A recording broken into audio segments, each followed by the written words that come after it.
जीवन मुक्त केलें नामाचे गजरी। पाई जीते जी मुक्ति नाम से, हक पाया हरि सेवा का नाम से। हे प्रभु माँ पिता तुम ही मेरे, लगन बख्शी प्रेम की तुम ही ने। ओ ऋण कैसे होऊं इस आभार से, मुक्त किया जन्म मरण के बंधन से।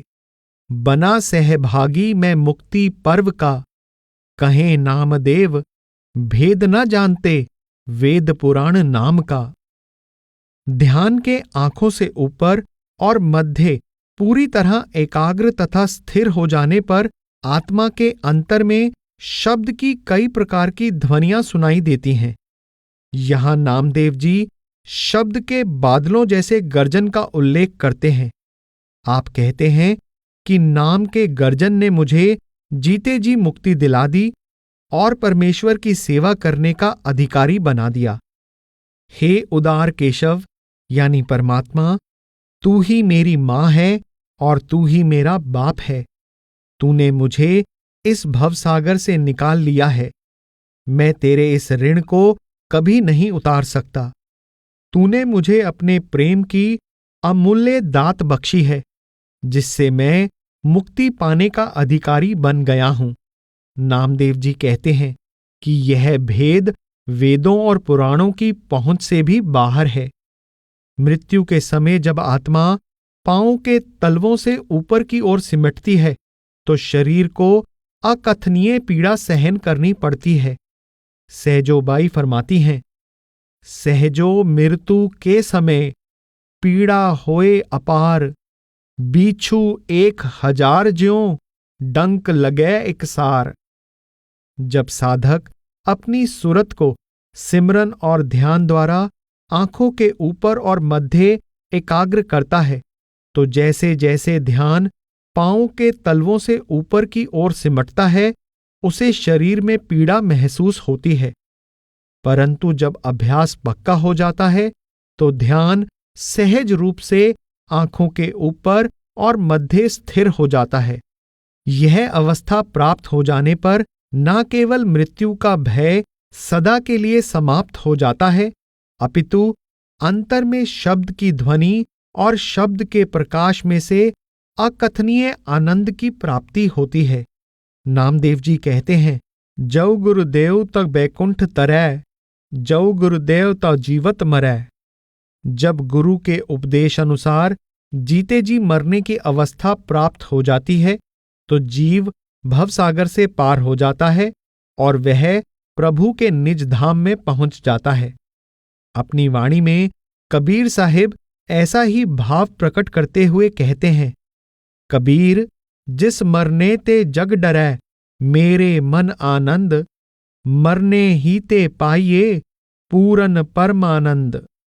शुरू में जीते जी मरने की अवस्था प्राप्त करने में समय लगता है, परंतु जब अभ्यास पक्का हो जाता है तो साधक जब चाहे ध्यान को शरीर के निचले हिस्से से निकालकर शरीर की ओर से और संसार से मर सकता है और जब चाहे ध्यान को 9 द्वारों में उतारकर शरीर और संसार की ओर से जिंदा हो सकता है। गुरु नानक देव जी कहते हैं, मोया जित कर जाइए तित जीवंद्या मरमार। अनहद सबद सुहावणे पाइये गुर विचार। जो साधक किसी पूरे गुरु के उपदेशानुसार जीते जी मरने का अभ्यास करता है उसे अपने अंतर में अनहद शब्द की मधुर ध्वनि सुनाई देती है और वह जीते जी परम गति को प्राप्त कर लेता है। दीपक पखै तेल बिन बाती, झिलमिल झिलमिल झिलमिल तारा। सो झिलमिल तिहु लोक प्यारा। रहे आकाश पड़ै नहीं दृष्टि, पकड़या जाई न आवे मुष्टि। दीपक पखै तेल बिन बाती, ज्योति स्वरूप बलै दिन राती। भणत नामदेव अमर पद परस्या, पिंड भया मुक्ति तया तत दर्शया। आंतरिक साधना से प्राप्त अनुभव का वर्णन करते हुए नामदेव जी कहते हैं कि अंतर में तारे का जो झिलमिल झिलमिल दिव्य प्रकाश हो रहा है वह इतना मनमोहक और आकर्षक है कि तीनों लोकों की किसी वस्तु की इससे तुलना नहीं की जा सकती। यह मनोरम दृश्य केवल आंतरिक आकाश में आत्मा द्वारा ही अनुभव किया जा सकता है। इसे बाहरी आंखें नहीं देख सकती। यह प्रकाश बिना किसी दिए, तेल और बाती के दिन रात निरंतर झर रहा है। आप कहते हैं कि इस शब्द रूप दिव्य प्रकाश के द्वारा मुझे तत्वज्ञान तथा अमर पद प्राप्त हो गया है। जह बाजे अनहद तूरा रे, झिलमिल झिलमिल नूरा रे, जह बाजे अनहद तूरा रे, ढोल दमामा बाजे रे, तहां सबद अनाहद माजै रे, फिर राया ज्योति प्रकाशी रे, जहां आपै आप अविनाशी रे, जहां सूरज कोटि प्रकाशा रे, तहां निहचल नामदेव दासा रे। आप कहते हैं कि जब मैंने ध्यान को अंदर एकाग्र और स्थिर किया, तब वहां शब्द का झिलमिल करता प्रकाश दिखाई देने लगा तथा अनहद शब्द का तूर बजता सुनाई देने लगा। अनहद शब्द की ढोल और मृदंग जैसी मधुर ध्वनि से अपार आनंद प्राप्त हुआ। इस ध्वनि और प्रकाश में लीन होकर आत्मा उस परमेश्वर के दरबार में पहुंच गई जहां करोड़ों सूर्यों का प्रकाश है। इस तरह शब्द के अभ्यास द्वारा आत्मा को प्रभु के निश्चल धाम में पहुंचने का सौभाग्य प्राप्त हो गया। अनौपमी बाणी।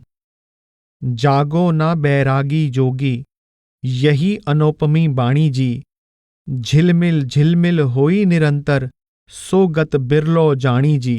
राग बैराग महारे मंडल चूवै, कारण क्या भीजै जी, निस अधियारा भौ सब भागा, सुन मैं सूता जागूं जी।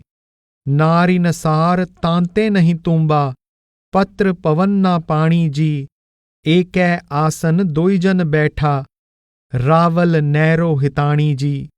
मन कर हीरा तन कर कंथा, जम मनी पर जागूं जी। भणत नामदेव अनहद जांचू, बैकुंठा भिष्या मांगू जी। नामदेव जी कहते हैं कि हमारे अंतर में शब्द अथवा नाद रूपी अनुपम वाणी का दिव्य प्रकाश झिलमिल कर रहा है। जोगियों और बैरागियों को इस अनुपम वाणी का ज्ञान नहीं है। आंतरिक रूहानी मंडलों में बरस रही दिव्य वाणी के इस अमृत से मन और आत्मा आनंद मग्न हो जाते हैं। अनहद वाणी की ध्वनि को सुनने से अनंत काल से सोई हुई आत्मा जाग उठती है। इससे अज्ञानता का अंधकार तथा जन्म मरण का भय सदा के लिए दूर हो जाता है। अनहद वाणी की यह ध्वनि किसी तार या बाजे से नहीं उत्पन्न हो रही। यह न जोगियों द्वारा प्राणायाम से उत्पन्न होने वाली पवन की हिलोर है, ना ही यह पानी की धार से उत्पन्न होने वाली आवाज है। आप कहते हैं कि अंतर में मेरा मन और तन हीरे तथा सोने की कंठी के समान प्रकाशमय हो गया है। अपनी लिव अनहद वाणी से जोड़कर मैं प्रभु से बैकुंठ धाम की भिक्षा मांग रहा हूं। ध्यान को आंखों से ऊपर और मध्य एकाग्र करने पर अंतर में सुनाई देने वाली जिस अनहद शब्द की ध्वनि को पूर्ण संतों ने कीर्तन, हरि कीर्तन, अखंड कीर्तन आदि नामों से भी पुकारा है, उसे ही नामदेव जी एकता कीर्तन कहते हैं। एकता कीर्तन होती जीवन मुक्त, सुन नाद हो जीवन मुक्त, नाम में दिखता अनंत। मरते लोक में इच्छित मनुष्य जन्म, इससे बढ़कर ना कोई पुण्य। कली में पाकर श्रेष्ठ भगवत भक्ति सार, ब्रह्मादिक योगियों का हुआ उद्धार। हृदय में मेरे अंकित हैं हरि चरण, नामा कहे सताता ना मुझको अब कोई चिंता डर। नामदेव जी कहते हैं कि उस प्रभु के शब्द के अद्भुत कीर्तन को सुनने से साधक को जीवन मुक्ति की अवस्था प्राप्त हो जाती है। इस मृत्यु लोक यानी संसार में धन्य है वह व्यक्ति जिसके हृदय में उस कीर्तन को सुनने की तीव्र इच्छा उत्पन्न हो जाती है। कलयुग में शब्द रूपी हरि कीर्तन ही अमर जीवन प्रदान करने वाला सच्चा अमृत है। ब्रह्मा आदि योगियों का उद्धार भी इसी अमृत द्वारा हुआ। आप कहते हैं कि शब्द के कीर्तन द्वारा मैं प्रभु के चरणों में पहुंचकर हर तरह की चिंता तथा भय से पूरी तरह मुक्त हो गया हूं। बिनय बजाया बाजा बाजै। जानो न जानो वेद पुराना, छोड़ो पाना पोथी। बिन मेघा मुक्ताहल बरखै, स्रबै निरंतर मोती। बिनय बजाया बाजा बाजै, नादे अंबर गाजै। बिन भेरै होत झणकारा, ना दीसै बजावण हारा। बिन पावक ज्योति ही दीसै, सुन मैं सूता जागै। अंधियारा नौ भौ भगोरे भाई, जे जोइये ते आगै। कर जोड़ी नै नामो बिनवै, मैं मूरख मत थोड़ी। ये पद नो हे तारथ जाने, तेनह पग लागू कर जोड़ी। नामदेव जी कहते हैं कि प्रभु प्राप्ति के लिए वेदों, पुराणों या अन्य धर्म ग्रंथ के ज्ञान की नहीं, आंतरिक रूहानी अभ्यास की आवश्यकता है। अंतर में बिना बादलों के अमृत की वर्षा हो रही है और नाम के मोती बरस रहे हैं। आंतरिक आकाश में बिना बजाए शब्द का बाजा बज रहा है और नाद गूंज रहा है। वहां बिना बजाए झनकार हो रही है और बजाने वाला कोई दिखाई नहीं देता। इस नाद को सुनकर सोई हुई आत्मा जागृत हो जाती है। वहां बिना जलाए ज्योति प्रज्वलित है। इस ज्योति के प्रकाश से अज्ञानता का अंधकार दूर हो जाता है। जो सौभाग्यशाली जीवात्मा इस ज्योति के दर्शन करती है, वह निज घर की ओर निरंतर आगे बढ़ती चली जाती है। आप नम्रतापूर्वक कहते हैं कि मैं तो मूर्ख और मंदबुद्धि हूं, परंतु जिसे यह अद्भुत अवस्था प्राप्त हो चुकी है, मैं उसके चरणों की शरण प्राप्त करना चाहता हूं। अणमणया मंदल बाजै। अणमणया मंदल बाजै, बिन सावण घनहर गाजै। बादल बिन बरखा होई, जो तत् बिचारै कोई। मोको मिलियो राम स्नेही, जिह मिलिए देह सुदेही। मिल पारस कंचन होइया, मुख मनसा रतन परोइया। निज भाव भया भ्रम भागा, गुर पूछे मन पति आगा। जल भीतर कुंभ समान्या, सब राम एक कर जान्या। गुर चेले है मन मान्या, जन नामे तत् पछान्या। इस शब्द में नामदेव जी अंतर में होने वाले अलौकिक रूहानी अनुभव का उल्लेख करते हुए कहते हैं कि आंतरिक सूक्ष्म आकाश में बिना किसी मृदंग के मृदंग की ध्वनि गूंज रही है। उस आकाश में बिना सावन के बादल गरजते सुनाई देते हैं और बिना बादलों के वर्षा हो रही दिखाई देती है। आपका भाव है कि अंतर में अनहद शब्द की आनंदमय ध्वनि गूंज रही है और शब्द का अमृत बरस रहा है। यह अनुपम अनुभव किसी विरले भाग्यशाली को होता है। आप कहते हैं कि मुझे ऐसे प्रभु भक्त यानी सद्गुरु की संगति मिल गई है, जिससे मेरा मनुष्य जन्म सार्थक हो गया है। जिस तरह पारस से छूकर लोहा सोना बन जाता है, उसी प्रकार मेरा कायाकल्प हो गया है और नाम रूपी रत्न मेरे हृदय में बस गया है। मेरे भ्रम का नाश हो गया है और अंतर में प्रभु का प्रेम बस गया है।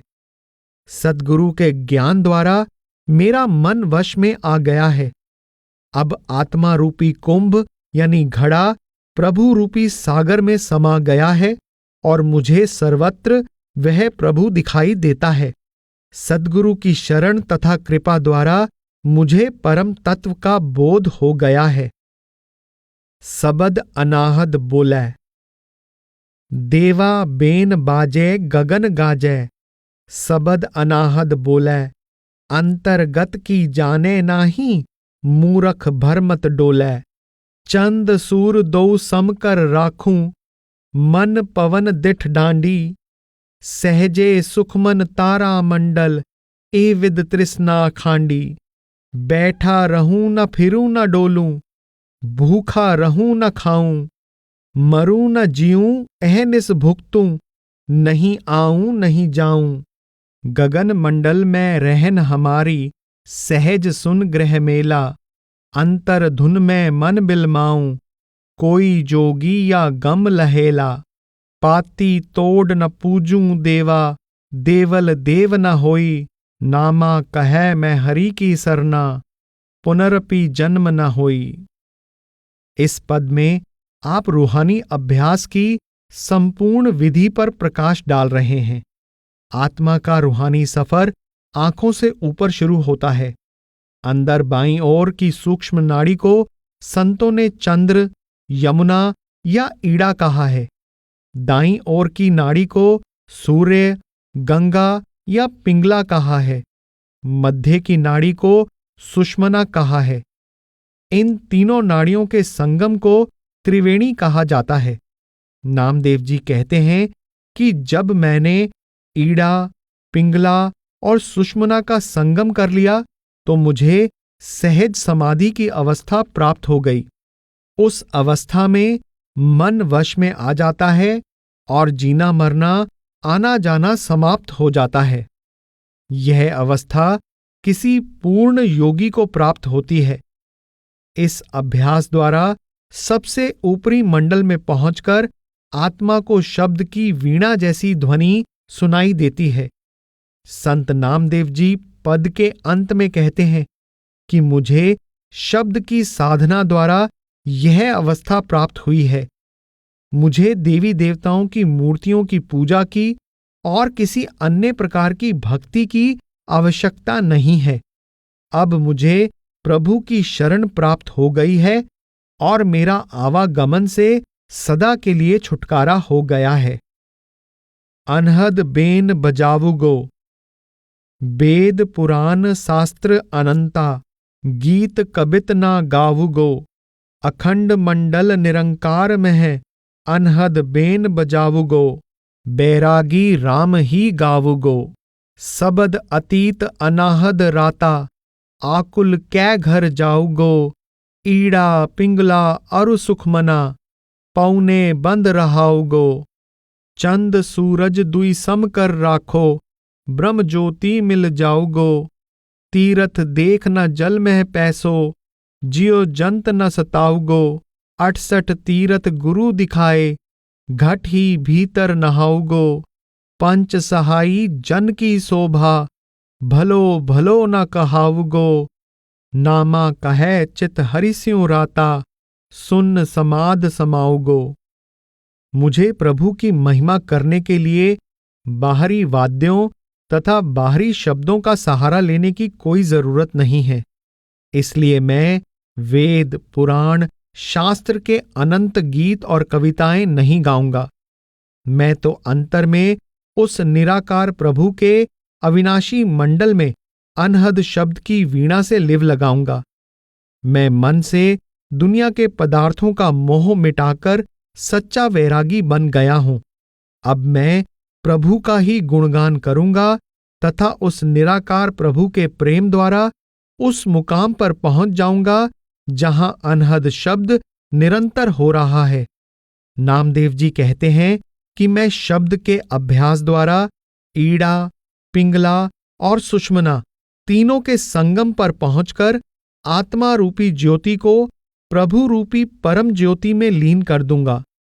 सद्गुरु ने मुझे अंतर में 10वें द्वार के जिस तीर्थ पर शब्द का स्नान करवाया है, उसकी बराबरी बाहरी 68 तीर्थ भी नहीं कर सकते। बाहरी तीर्थों से तो शरीर की मैल उतरती है। उस सच्चे तीर्थ पर स्नान करने से मेरे कर्मों तथा संस्कारों की मलिनता पूरी तरह धुल गई है और मेरी आत्मा निर्मल होकर प्रभु से मिलाप करने के योग्य बन गई है। अब मुझे किसी बाहरी तीर्थ में नहाने और उसमें बसने वाले जीवों को तंग करने की आवश्यकता नहीं है। मेरे मन में सांसारिक मान बढ़ाई तथा लोगों की प्रशंसा की भी इच्छा नहीं रही। सुन समाधि की अवस्था में पहुंचकर मेरा मन प्रभु में लीन हो गया है, जिससे मैं हर प्रकार की इच्छा तृष्णा से मुक्त हो गया हूं। प्रभु का प्रेम, प्रभु की भक्ति। नाम की साधना एवं प्रभु का प्रेम दोनों एक दूसरे के पूरक हैं। बिना प्रेम के नाम की साधना नहीं हो सकती और बिना साधना किए प्रभु से सच्चा प्रेम उत्पन्न नहीं हो सकता। यह एक सर्वमान्य सत्य है कि प्रेम प्रभु भक्ति नाम की साधना का सबसे महत्वपूर्ण अंग है। प्रेम के कई रूप हैं। मोटे तौर पर इसे दो भागों में बांट सकते हैं, दुनियावी प्रेम और दूसरा प्रभु का प्रेम। दुनियावी प्रेम में इस नश्वर संसार एवं इसके पदार्थ, सगे संबंधी आदि के प्रति आसक्ति या प्रेम शामिल है। इसके विपरीत प्रभु प्रेम में उस एक की ओर मुड़ने और उससे जुड़ने का भाव है। मन में प्रश्न उत्पन्न होता है कि संसार के मोह का त्याग कैसे किया जाए और प्रभु से मिलाप कैसे किया जाए। नामे प्रीत नारायण लागी, जैसी भूखे प्रीत अनाज, त्रिखावंत जल सेती काज, जैसी मूड कुटुंब परायण, ऐसी नामे प्रीत नारायण। नामे प्रीत नारायण लागी, सहज सुभाई भयो बैरागी, जैसी पर पुरखा रत नारी, लोभी नर धन का हितकारी, कामी पुरख कामिनी प्यारी, ऐसे नामे प्रीत मुरारी। साई प्रीत जे आपे लाए, गुर प्रसादी दुबिधा जाए, कबहू न टूटस रहया समाई, नामे चित लाया सचनाई। जैसी प्रीत बारिक और माता, ऐसा हर से ती मन राता, प्रणवे नाम देव लागी प्रीत, गोबिद बसै हमारे चीत। जैसे भूखे को रोटी से, प्यासे को पानी से तथा अज्ञानी को परिवार से मोह होता है, उसी तरह मेरे मन में प्रभु का सबल प्रेम समाया हुआ है और मैं सहज स्वाभाविक रूप से ही बैरागी हो गया हूं। जैसे पुरुष के मन में पर नारी की, लोभी के मन में धन की तथा कामी पुरुष के अंदर स्त्री की प्रबल लालसा होती है, ऐसे ही मेरे मन में प्रभु का प्रबल आकर्षण है। प्रेम वही है जो प्रभु स्वयं जागृत करता है और गुरु की कृपा से ही इंसान की दुविधा समाप्त होती है। जैसे बच्चे का माता से तथा माता का बच्चे से प्रेम होता है, इसी तरह मेरा मन हरि प्रेम के रंग में रंगा हुआ है। आप कहते हैं कि मेरे अंदर गोविंद की सच्ची तथा पक्की प्रीति समा गई है। इस प्रबल प्रीति ने मेरे अंदर सच्चा वैराग्य और त्याग पैदा कर दिया है। इस प्रीति ने मुझे संसार तथा इसकी शक्लों पदार्थों के मोह से मुक्त कर दिया है। आप बहुत सुंदर ढंग से समझा रहे हैं कि प्रेम मन का सहज स्वभाव है। प्रेम किए बिना मनुष्य रह ही नहीं सकता। प्रभु का प्रबल प्रेम स्वाभाविक रूप से जीवात्मा को संसार के मोह से मुक्त कर देता है। आपका भाव है कि मानव जबरदस्ती संसार के मोह का त्याग नहीं कर सकता। संसार के मोह के त्याग का सच्चा साधन प्रभु का प्रेम है। प्रेम को प्रेम काटता है। जब तक हृदय में प्रभु का प्रबल प्रेम उत्पन्न न हो, जीवात्मा कभी भी संसार के मोह के बंधन को नहीं तोड़ सकती। इसके विपरीत जब हृदय में प्रभु प्रेम हिलोरे लेने लगता है, तो मन सहज ही संसार के मोह से मुक्त हो जाता है। संतों महात्माओं द्वारा बताए गए प्रभु भक्ति के साधन को प्रेम मार्ग, भक्ति मार्ग या प्रेम भक्ति का मार्ग कहा जाता है, क्योंकि इसमें प्रभु के प्रेम द्वारा मन को संसार से विरक्त करने का यत्न किया जाता है। इस मार्ग में सद्गुरु के प्रेम तथा नाम के प्रेम पर बल दिया जाता है। सद्गुरु अपनी आत्मा को प्रभु में विलीन करके प्रभु का रूप हो चुके हैं और वे निराकार प्रभु का साकार रूप हैं। जैसे जैसे जीवात्मा के मन में सद्गुरु तथा नाम का प्रेम प्रबल होता है, संसार का मोह निर्बल होता जाता है। हुजूर महाराज जी अक्सर सत्संगों में फरमाया करते थे कि अगर किसी की मुट्ठी में कौड़ियां हैं और उसे उनको त्यागने की बात कहो तो वह उनसे जुदा होने की सोचता भी नहीं है, लेकिन अगर उसके सामने हीरे जवाहरात रख दो तो कौड़ियों से भरी बंद मुट्ठी अपने आप खुल जाती है।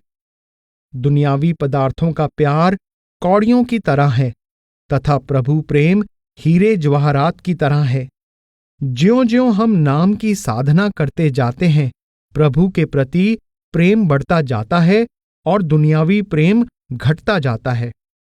गुरु नानक देव जी अपने शब्द रे मन ऐसी हर्ष्यों प्रीत कर में उपदेश देते हैं कि प्रभु के साथ इस तरह प्रेम करना चाहिए जिस तरह कमल के फूल का पानी से, मछली का जल के साथ, पपीहे का स्वाति बूंद और चकवी का सूर्य के साथ होता है। नामदेव जी ने नामे प्रीति नारायण लागी, सहज सुभाई भयो बैरागी का उपदेश दिया है। गुरु नानक साहेब मन रे क्यों छूटे बिन प्यार का उपदेश दे रहे हैं। भाव यह है कि प्रभु के प्रबल प्रेम के बिना मन संसार के मोह से मुक्त नहीं हो सकता। नामदेव जी कहते हैं, पार ब्रह्म जे चिन्हसी आशा ते ना भावसी, रामा भक्ते चेती अले अचिंत मन राखसी। आप कहते हैं कि जो प्रभु से प्रेम करता है उसे दूसरी कोई वस्तु प्रेम के योग्य प्रतीत नहीं होती। इसलिए प्रभु के भक्त अपना ध्यान निरंतर प्रभु में रखते हैं। नाच रे मन राम के आगे, नाच रे मन राम के आगे, ज्ञान विचार जोग बैरागे। नाचे ब्रह्मा नाचे इंद, सहस कला नाचे रविचंद। राम कै आगे शंकर नाचै, काल विकाल अकाल ही नाचै। नारद नाचे दोई कर जोड़, सुर नाचे 3300 कोड। भणत नामदेव मन ही नचाऊं, मन के नचाए परम पद पाऊं। प्रभु प्रेम की मस्ती में मग्न नामदेव जी फरमाते हैं, ऐ मेरे मन, तू ज्ञान विचार योग बैराग को छोड़कर सदैव प्रभु यानी राम के प्रेम की मस्ती में नाचता रहे। उस राम के आगे ब्रह्मा शंकर इंद्र सहस्र कला संपूर्ण सूर्य एवं चंद्रमा नाच रहे हैं। 33 करोड़ देवता और हाथ जोड़े नारद नाच रहे हैं। काल भी अपनी समस्त शक्तियों के साथ उस अकाल के आगे नाच रहा है। अभिप्राय यह है कि सारी सृष्टि प्रभु के सौंपे हुए कार्य को अनंत पूर्वक पूरा कर रही है। आप कहते हैं कि मैं अपने मन को उस राम में लीन करके उसकी ताल पर नचाता हूं और इस तरह प्रभु के प्रेम में मग्न होकर परम पद को पा लिया है। मनीषा जन्म आई नहीं चेता, राम भक्ति बिन गति न तिरन की। कोटि उपाय जो कर ही रे नर, जल सींचै कर जतन प्रवाले।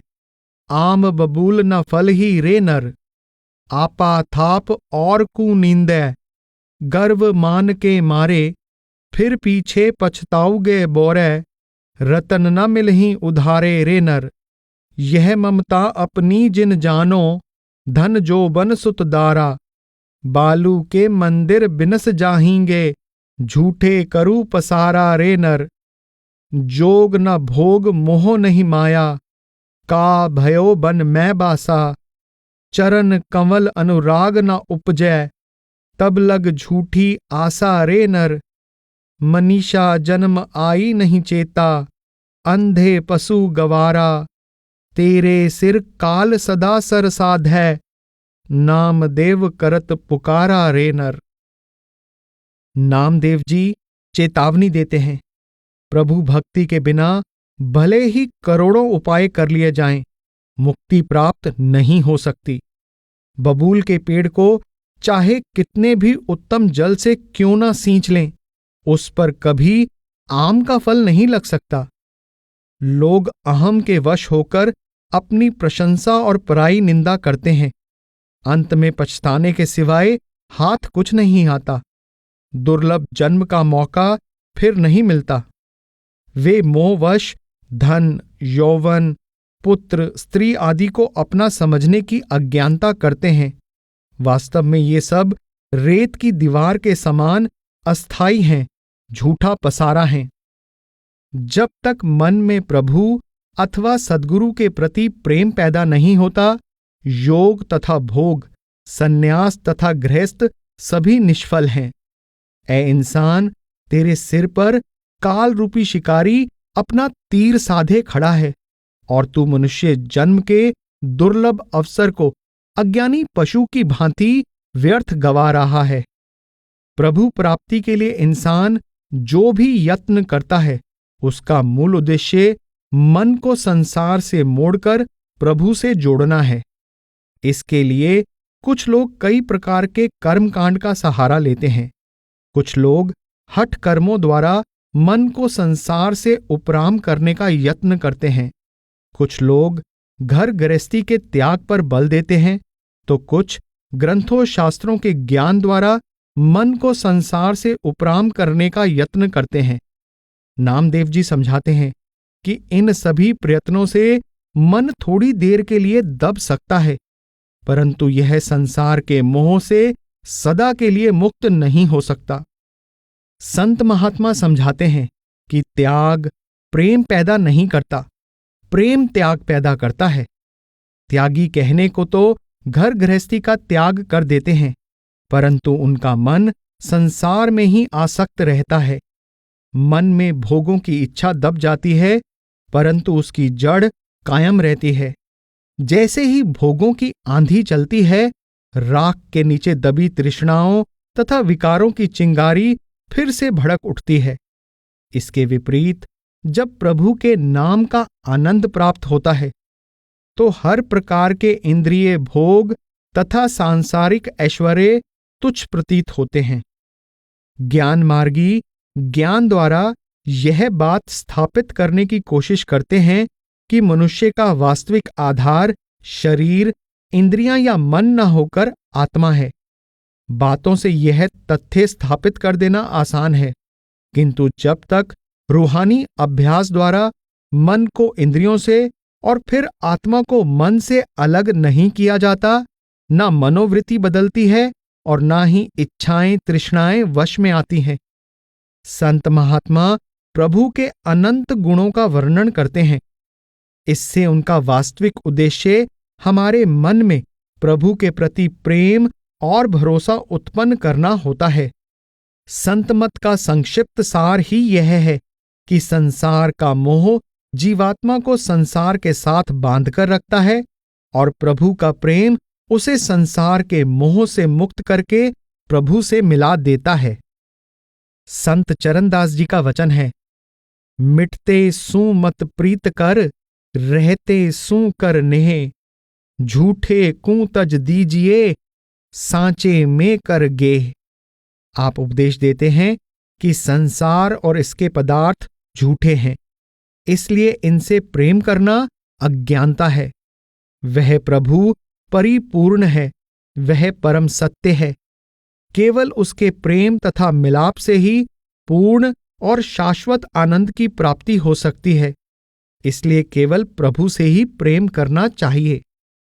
गुरु रविदास जी कहते हैं, जो हम बांधे मोह फास, हम प्रेम बदन तुम बांधे, अपने छूटन को जतन करो, हम छूटे तुम आराधे। माधवे जानत हो जैसी तैसी, अब कहा करोगे ऐसी। परमार्थी साहित्य में यह बहुत अनूठा प्रसंग है।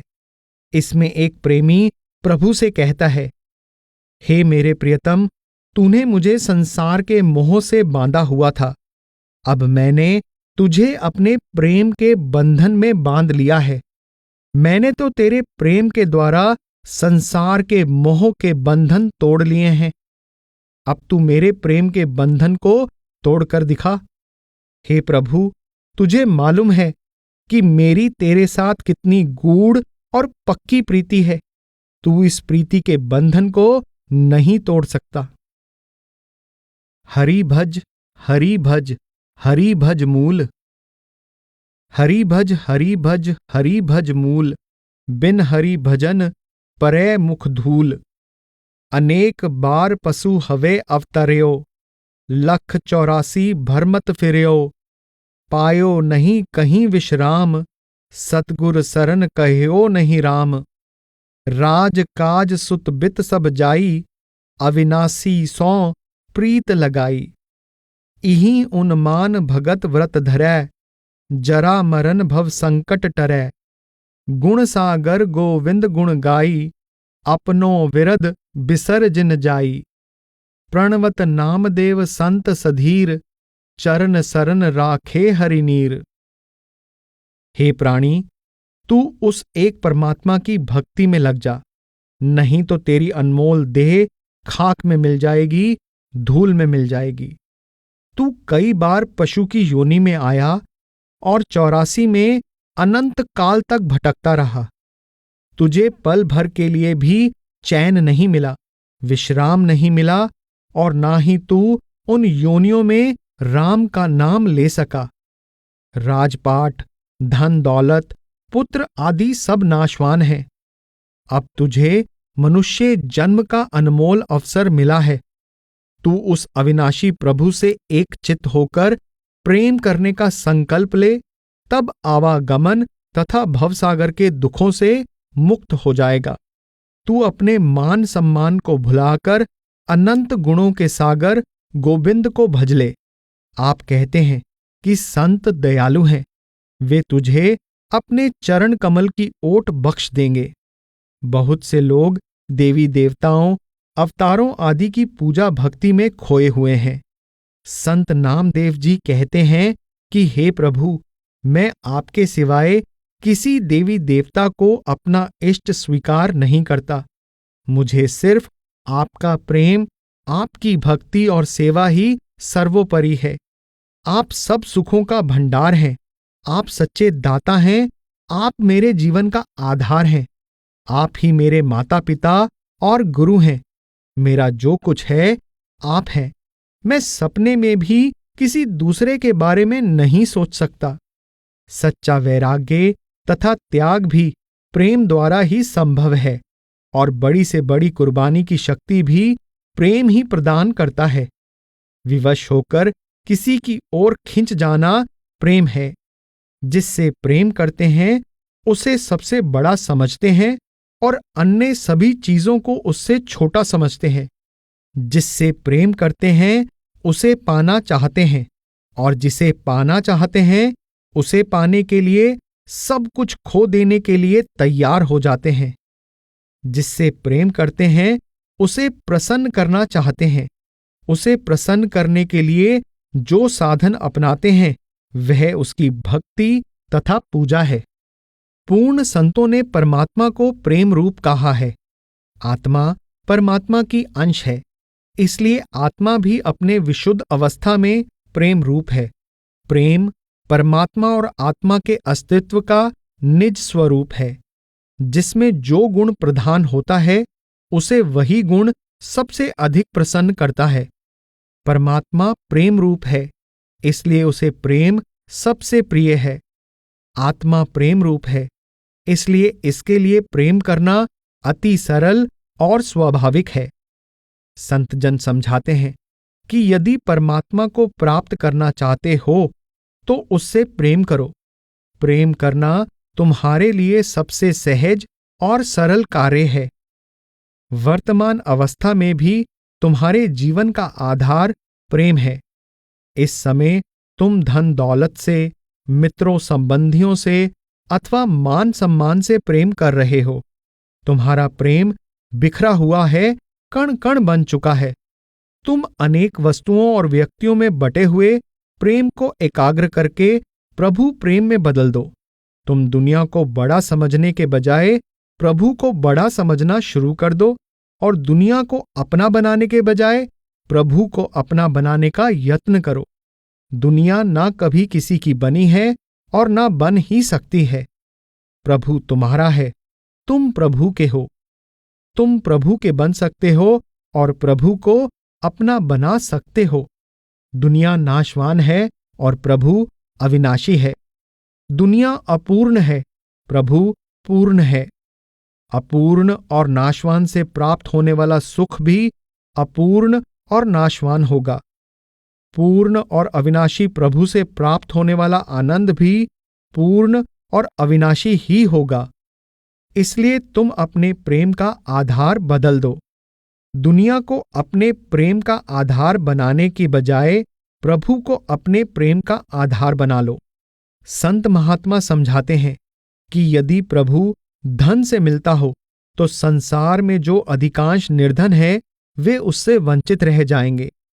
यदि प्रभु विद्या से मिलता हो तो अशिक्षित लोग प्रभु से वंचित रह जाएंगे, क्योंकि संसार के बहुत से लोग अशिक्षित हैं। मान लो प्रभु वेद, कुरान, बाइबल आदि किसी धर्म ग्रंथ के पठन पाठन से मिलेगा, तो जो लोग ये ग्रंथ शास्त्र पढ़ समझ नहीं सकते वे प्रभु से वंचित रह जाएंगे। यही नहीं, जो लोग बिल्कुल अनपढ़ हैं उनका प्रभु से मिलाप कैसे होगा। मान लो प्रभु हिंदू धर्म को धारण करने से मिलेगा, तो मुसलमान, ईसाई आदि कहां जाएंगे। यदि प्रभु यहूदी बनकर मिलेगा तो हिंदू मुसलमान कहां जाएंगे। मान लो प्रभु हिंदुस्तानियों को मिलेगा तो अमेरिका, अफ्रीका में रहने वाले उससे कैसे मिल पाएंगे। वह प्रभु समदर्शी और दयालु है। उसने अपने साथ मिलाप के लिए धन, विद्या, धर्म, जाति, राष्ट्र, स्त्री पुरुष आदि का ही नहीं, अच्छे और बुरे का भी भेदभाव नहीं रखा। संसार के हर व्यक्ति में प्रेम करने का समान सामर्थ्य है।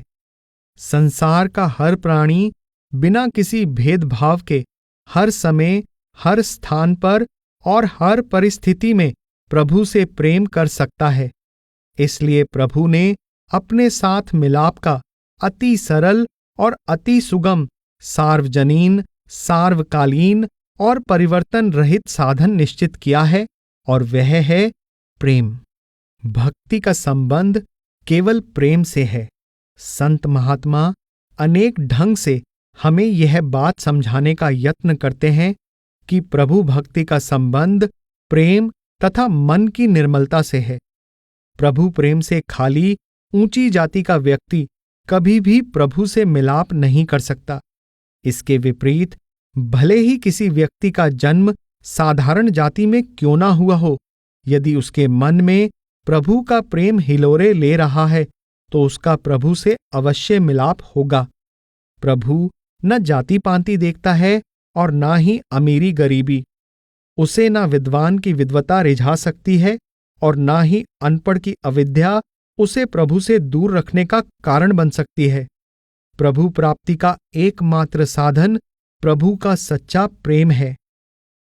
हीन दीन जात मोरी, हीन दीन जात मोरी, पंडरी के राया, ऐसा तुमने नामा दर्जी कायक बनाया।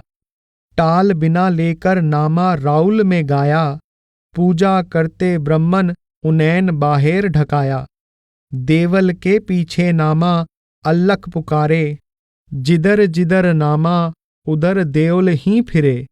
नाना वर्ण गवा उनका एक वर्ण दूध, तुम कहाँ के ब्रह्मन हम कहाँ के सूद। मन मेरी सुई तनो मेरा धागा, खेचर जी के चरण पर नामा सिंपी लागा। नामदेव जी अत्यंत दीन भाव से कहते हैं कि हे प्रभु, हे पंढरनाथ, मेरी जाति नीची है और मेरा काम भी दर्जी का है। आपने मुझे ऐसा क्यों बनाया है? मुझ जैसे दर्जी को आपने ही इस काया में भेजा है मैं पूजा का सामान, घंटी इत्यादि लेकर मंदिर में गया, पर ब्राह्मणों ने मेरी नीची जाति के कारण मुझे पूजा करते समय मंदिर से बाहर धकेल दिया। मैं मंदिर के पीछे जाकर आपके ध्यान में खो गया। तब आपने मेरी लाज रखते हुए यह चमत्कार किया कि जिस तरफ मैं मुंह करता था, मंदिर का द्वार उस तरफ ही घूम जाता था। संत नामदेव जी तथा कथित ऊंची जाति वाले ब्राह्मणों को कहते हैं कि जिस प्रकार अलग अलग रंगों वाली गायों के दूध का रंग एक होता है, उसी प्रकार भिन्न भिन्न शक्ल, सूरत, रंग, जाति पांति वाले सभी मनुष्य समान होते हैं। इसलिए ब्राह्मण और शूद्र का भेदभाव कहाँ तक उचित है? आप अपने सद्गुरु खेचर जी के प्रति श्रद्धा व्यक्त करते हुए कहते हैं कि इस नामदेव छिपा ने अपने मन रूपी सुई और तन रूपी धागे से अपने आप को अपने सद्गुरु के चरण कमलों से पिरो लिया है।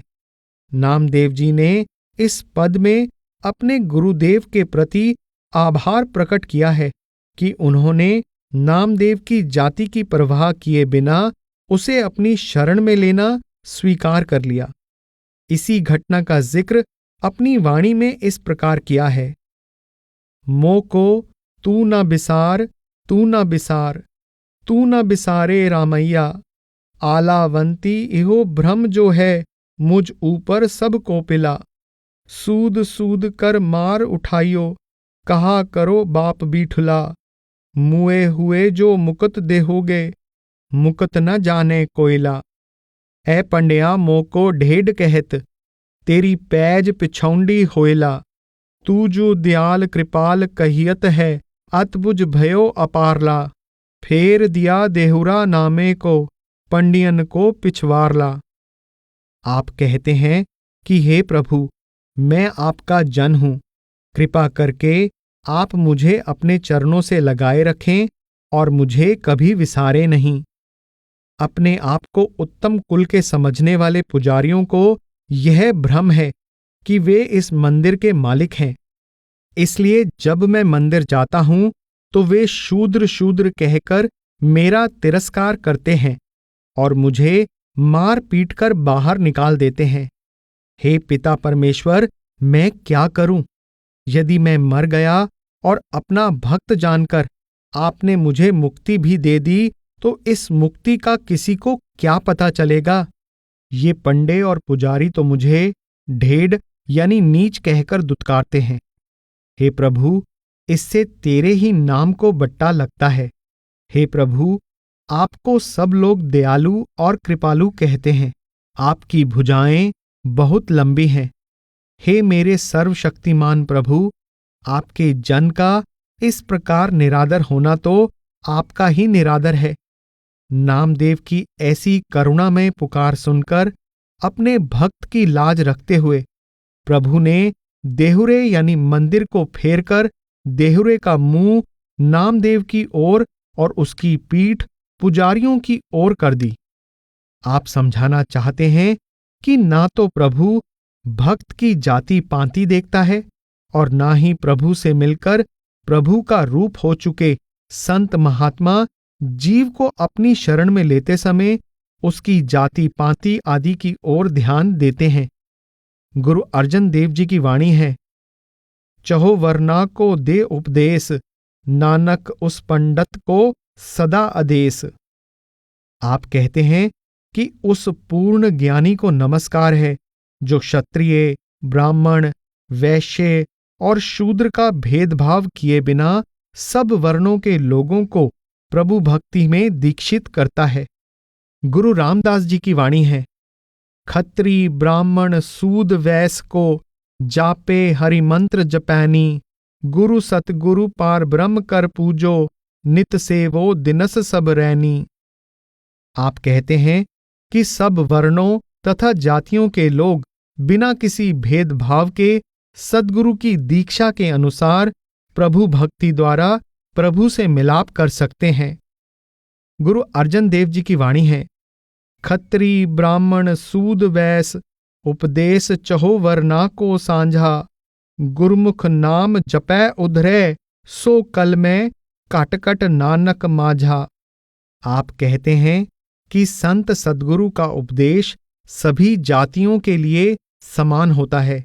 वे सभी धर्मों और जातियों के लोगों को प्रभु के नाम से लिव जोड़ने की युक्ति सिखाते हैं। कलयुग में जो कोई भी संत सद्गुरु की सहायता से नाम से लिव जोड़ लेता है, वह देश, धर्म, जाति आदि के भेदभाव के बिना भवसागर से पार हो जाता है। हम देखते हैं कि दुनियावी प्रेम में प्रेमी देश, धर्म, जाति, आयु, पदवी, अमीर गरीब आदि की परवाह किए बिना एक दूसरे से प्रेम करते हैं। लैला रात की तरह काली थी, इसीलिए कहा जाता है कि लैला को मजनू की आंख से देखो।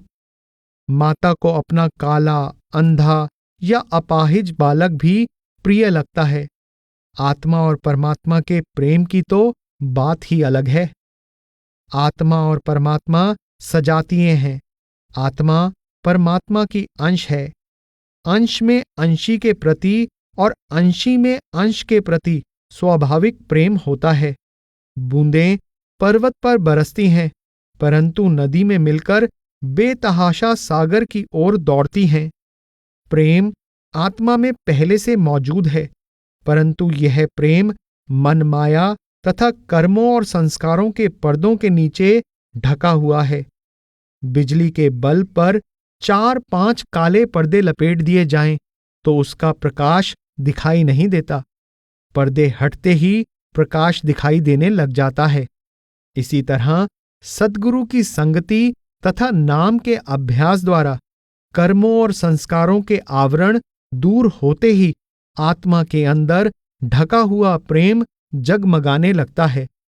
जो लोग आत्मा और परमात्मा के प्रेम को देश, धर्म, जाति, कर्मकांड, विशेष प्रकार के भेष आदि किसी भी बहिर्मुखी चीज पर आधारित करने का प्रयत्न करते हैं, उन्हें इस प्रेम के क, ख, ग का भी ज्ञान नहीं है।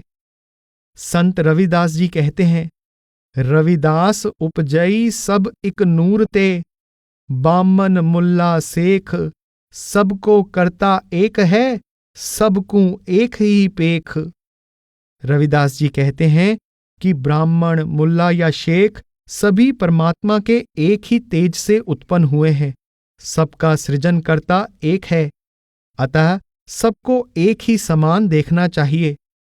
आप समझाते हैं, रविदास जाति मत पूछई, का जात का पात, बामन खत्री बैस सूद, सबन की इक जात। रविदास जी कहते हैं कि किसी की जाति मत पूछिए। जाति पांति में क्या रखा है? ब्राह्मण, क्षत्रिय, वैश्य और शूद्र सबकी एक ही जाति यानी मानव जाति है। नामदेव जी की वाणी है, मारवाड़ जैसे नीर बालहा, बेल बालहा करहला, ज्यो कुरंक निसनाद बालहा, त्यू मेरे मन रामैया। तेरा नाम रूड़ो रूप रूड़ो, अतरंग रूड़ो मेरो रामैया। ज्यो धरणी को इंद्र बालहा, कुसुम बास जैसे भवरला। ज्यो कोकिल को अम्ब बालहा, त्यू मेरा मन रामैया। चकवी को जैसे सूर बालहा, मान सरोवर हंसुला। ज्यो तरणी को कंत बालहा, त्यू मेरे मन रामैया। बारक को जैसे खीर बालहा, चात्रिक मुख जैसे जलधरा। मछली को जैसे नीर बालहा, त्यू मेरे मन रामैया। साधक सिद्ध सगल मुन चाहे, बिरले काहू डीठुला। सगल भवन तेरो नाम बालहा, त्यू नामे मन बीठुला। अलग अलग उपमाओं के द्वारा प्रभु के प्रति अपने प्रेम को व्यक्त करते हुए नामदेव जी कहते हैं कि जैसे मारवाड़ यानी रेतीले खुश्क इलाके के जीवों को जल प्यारा लगता है, ऊंट को खाने के लिए बेल प्यारी होती है और रात्रि के समय हिरण को नाद प्यारा लगता है, हे प्रभु, उसी प्रकार मुझे आपका नाम और रंग रूप प्यारा लगता है। जिस प्रकार धरती को वर्षा, भंवरे को फूलों की सुगंधी और कोयल को आम का वृक्ष प्यारा लगता है, वैसे ही हे प्रभु आप मुझे प्यारे लगते हैं। जिस प्रकार चकवी को सूरज, हंस को मानसरोवर और युवती को अपना पति प्यारा लगता है, इसी प्रकार हे प्रभु मुझे आप प्यारे लगते हैं।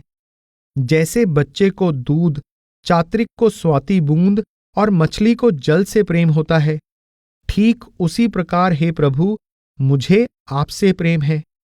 जिस प्रकार सब खंडों ब्रह्मांडों में आपका नाम प्यारा है, इसी तरह हे स्वामी मुझे आप प्यारे हैं। हे प्रभु सिद्ध, साधक, ऋषि मुनि आदि सब आपके दर्शनों के अभिलाषी हैं, परंतु यह सौभाग्य किसी विरले को ही प्राप्त होता है। नामदेव जी की वाणी है, नाद भ्रमे जैसे मिर्गाए, प्राण तजे वाको ध्यान न जाए। ऐसे रामा ऐसे हेरो, राम छोड़ चित अनत न फेरो। ज्यों मीना हेरै पसुआरा, सोना गढ़ते हिरै सुनारा। ज्यों बिखई हेरै पर नारी, कौड़ा डारत हिरै जुआरी। जह जह देखो तह तह रामा, हर के चरण नित ध्यावै नामा। आप कहते हैं कि जिस प्रकार हिरण नाद की मधुर आवाज पर मुग्ध होकर अपनी जान दे देता है, इसी प्रकार मैं भी प्रभु पर मुग्ध हो गया हूं और प्रभु के सिवाय मेरा मन किसी और वस्तु की ओर नहीं जाता। जिस प्रकार मछली पकड़ते समय मछली मार पक्षी अपना पूरा ध्यान मछली पर रखता है, सुनार सोने के जेवर बनाते समय अपना पूरा ध्यान उस पर लगाता है, जैसे कामी पुरुष पर नारी को एकटक निहारता रहता है और जैसे जुआरी अपना पूरा ध्यान कौड़ियों में रखता है, उसी प्रकार मेरा ध्यान पूरी तरह प्रभु में लीन है तथा मेरी लिव सदा हरि चरणों से जुड़ी रहती है। नामदेव जी समझाना चाहते हैं कि जिसको जिससे प्रेम होता है वह सदैव उसके ध्यान में खोया रहता है। वास्तव में ध्यान और प्रेम का अटूट संबंध है। जिससे प्रेम होता है, ध्यान बार बार उसकी ओर जाता है और जिसकी ओर सदैव ध्यान रहता है उससे प्रेम हो जाता है। आप कहते हैं कि मेरा ध्यान इस तरह प्रभु के चरणों में मग्न हो गया है कि मुझे हर तरफ केवल प्रभु दिखाई देता है।